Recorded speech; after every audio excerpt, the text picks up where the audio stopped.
Bienvenue sur Téléantilles dans cette émission, Les Invités de Mike, une émission réalisée par Jean-François Saint-Louis qu'on salue par la même occasion, avec aujourd'hui donc un invité qu'on a pour habitude donc de recevoir sur Téléantilles. C'est le député de la 8e circonscription du Val d'Oise, monsieur François Popponi, à qui je dis bonjour. Bonjour, monsieur le député. Bonjour Mike. Alors je vous dis monsieur le député parce que vous êtes député, donc vous terminez votre 3e mandature et vous êtes en liste pour une 4e. Alors, ma première question, monsieur le député, pour rentrer un petit peu dans le vif du sujet, quelle est la vision donc du député du Val d'Oise que vous êtes pour les 5 ans, pour le projet, donc pour les 5 ans à venir?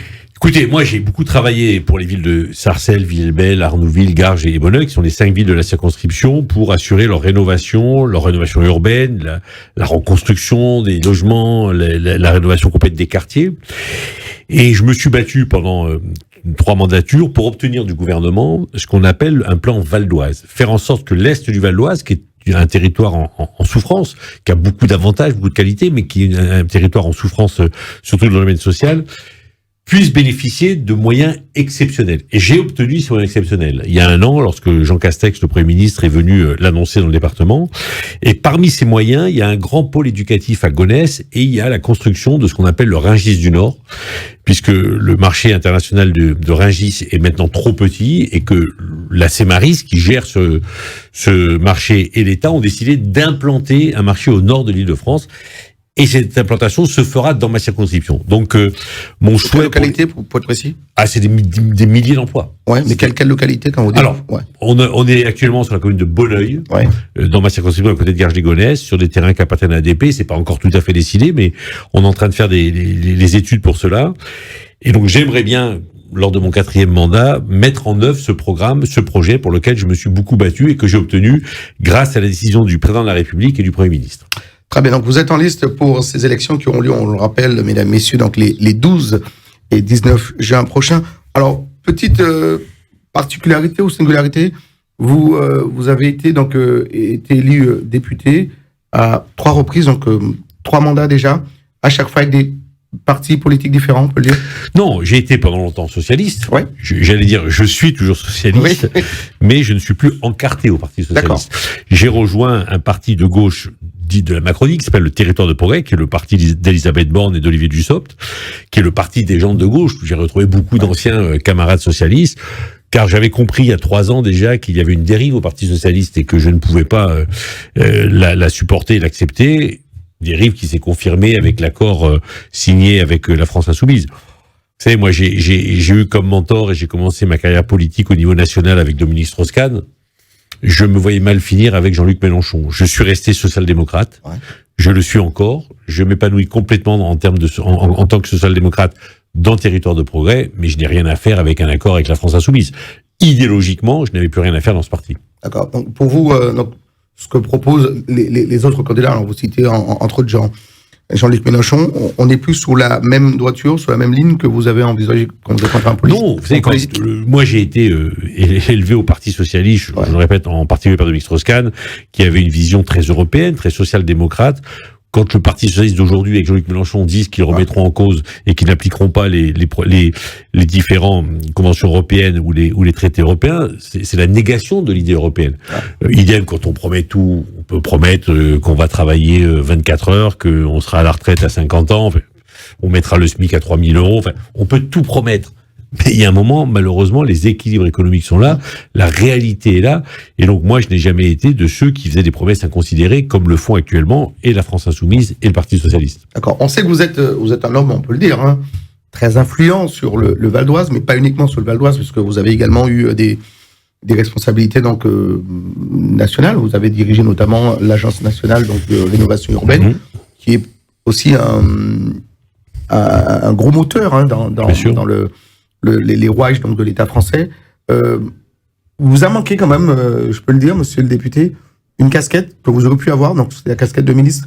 C'est quelque chose qui ne vous intéresse pas, peu, ou alors pour l'instant... Non, mais sincèrement, j'aurais pu l'être, bien sûr. Ouais. Bon, j'ai pas de problème là-dessus, je l'ai pas été, sincèrement, c'est pas une catastrophe pour moi. Moi, j'aurais alors pour le coup aimé et vraiment, j'aurais vraiment été honoré d'être le ministre dans un gouvernement avec Dominique Strauss-Kahn comme président de la République, parce que c'était un engouement qu'on avait.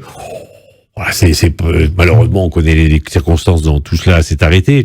Mais voilà, c'est pas, moi je suis un homme politique de gauche, je me suis occupé des banlieues pendant toutes ces années, j'ai envie de continuer encore pour un dernier mandat. Avoir ce qu'on me dit, un Marocain poste de ministre n'est pas ce qui me fait vibrer et ce qui me fait avancer. Très bien, donc vous n'avez pas, il n'y a pas d'ambition personnelle. Non, moi ce qui m'intéresse, c'est m'occuper de mes territoires. Voilà, et d'aider mon pays et d'aider les quartiers populaires à essayer de régler les difficultés qui sont les leurs. Très bien. Vous avez été également donc maire donc de Sarcelles, un territoire aujourd'hui donc en pleine expansion. On voit que les choses ont bougé, continuent de bouger. Vous êtes très en place donc dans votre mandat de député. Là, demain, vous êtes élu donc au soir du 19, pourquoi pas même au 12 juin. On le rappelle, hein, vous avez été élu lors de la 3e mandature au premier tour.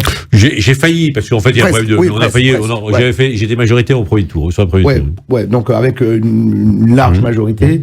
Donc c'est passé au 2e tour. Donc là, vous repartez donc pour ce 4e mandat. Donc vous êtes prêts. Qu'est-ce que demain vous réservez donc à ce territoire de Sarcelles, de Garges, de Bonneuil, Ce qu'il faut maintenant, c'est terminer la rénovation urbaine. Ouais. Lorsque j'étais président de l'ANRU, j'ai choisi ces quartiers-là pour être éligibles à l'ANRU, à ce qu'on appelle l'ANRU 2, la 2e vague de l'ANRU.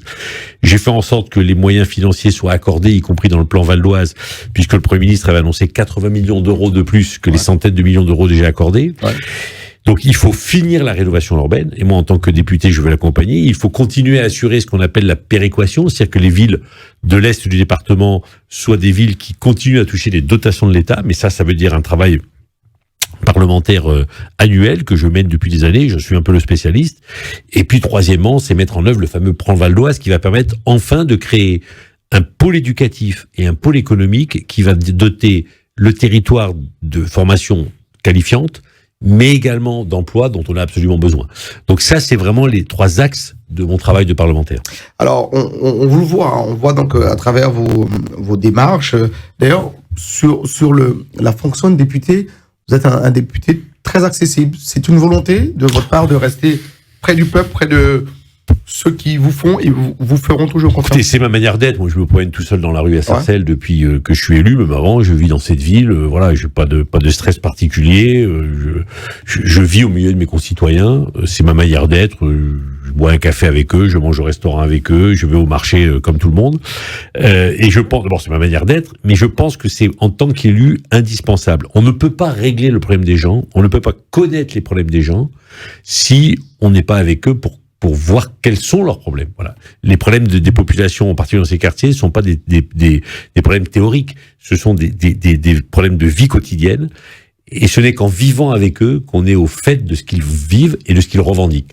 Donc c'est à la fois ma manière d'être, mais je pense la bonne manière de faire de la politique. Est-ce que pour ce 4e mandat, monsieur le député, les choses se présentent bien ? Est-ce que cette campagne est plus difficile que les autres ? Alors, les choses se présentent pas si bien que ça, puisque Jean-Luc Mélenchon et la gauche ont fait un score très très très fort aux dernières élections présidentielles. Bon, donc je pars en étant l'outsider. Pour une fois. C'est une campagne particulière. Moi, j'ai fait campagne, j'ai animé mes réseaux, j'ai fait beaucoup de réunions publiques, j'étais un peu seul sur le terrain. Voilà. On sent vous avez toujours été sur le terrain ? Oui, toujours, mais il y a, en face de moi, mes adversaires ont fait très peu de réunions publiques, très peu de distribution de tracts. Moi, j'habite à Sarcelles, je n'ai eu que mes tracts dans ma boîte aux lettres, par exemple. Donc, ils essayent de faire des campagnes sur les réseaux sociaux, mais dans nos quartiers, ce n'est pas forcément la meilleure solution. Voilà. Donc, une campagne très particulière, où il n'y a pas grand monde. Je suis un peu seul, bon, comme ça, on verra bien le résultat, et je crains une abstention massive parce que je sens bien que nos concitoyens ne sont pas encore dans la campagne. On est à 2 jours du premier tour. Ils ne sont pas passionnés par cette campagne électorale des législatives. Moi, je me souviens lors d'une rencontre avant le 3e mandat où vous me disiez il vaut mieux serrer 10 000 mains que d'avoir un réseau social, un Facebook ou un Twitter ou un Instagram. C'est toujours votre devise aujourd'hui. Toujours là, j'ai vu des milliers de personnes. C'est ma manière d'être. Je ne m'intéresse pas des réseaux sociaux. J'en ai comme tout le monde. Ils sont actifs. Mais cette manière de faire de la politique n'est pas forcément, je pense, la meilleure, parce que je pense que surtout dans nos quartiers où les gens sont issus d'un certain nombre de communautés, où les gens ont besoin d'un contact physique et parfois charnel avec leurs concitoyens et avec leurs interlocuteurs, il vaut mieux une bonne poignée de main, se parler, se dire les choses, boire un café, discuter autour d'un verre, plutôt que... Même si on n'est pas d'accord. Même si on n'est pas d'accord, mais surtout si on n'est pas d'accord. Ouais. Le dialogue est important, plutôt qu'à travers les réseaux sociaux où tout ça est quand même très virtuel. Bon, moi je préfère quand même le contact physique. Très bien. Monsieur François Pouponi, donc notre invité aujourd'hui dans cette émission, les invités de Mike, donc en liste pour un 4e mandat sur la 8e circonscription. Donc, si je peux apporter une dernière précision. Allez-y, monsieur le député. Puisqu'on est à Télé Antilles. J'ai essayé d'être le député aussi des Domiens, comme on dit, des ultramarins. D'ailleurs, vous l'avez toujours été. Toujours été. Ouais. Et j'ai été membre de la commission sur le chlordécone, qui m'a vraiment fait prendre conscience que, avec ma collègue Justine Bénin et avec Serge Lestimi, qui était le président et la secrétaire et le rapporteur, pardon, de cette commission, que la France a une dette envers les Antilles, que ce qui s'est passé depuis des années, en particulier sur le chlordécone, est un scandale d'État, un scandale national, et que j'ai beaucoup œuvré en tant que député pour essayer de réparer cela, et je continuerai à le faire si je suis élu. D'accord. Alors c'est vrai que vous avez toujours soutenu donc les projets, donc parce que les Antilles pour vous c'est, alors on sait qu'il y a beaucoup de Domiens qui vivent sur les territoires donc de votre circonscription. Quand on est le député de cette circonscription, où les Domiens ou les ultramarins sont extrêmement présents, on essaye de défendre leurs revendications. Et ce qui est normal quand on est député. Et les revendications, ça a été celle du comité Marche 23 mai, sur la fameuse gardienne de vie, la première statue érigée en métropole pour honorer la mémoire des victimes des descendants des victimes de l'esclavage. C'était ensuite le monument mort où on a gravé le nom des esclaves avec leur numéro matricule. C'était aussi la première ville en France où cela se faisait. Et c'était avec vous? Et c'était avec moi.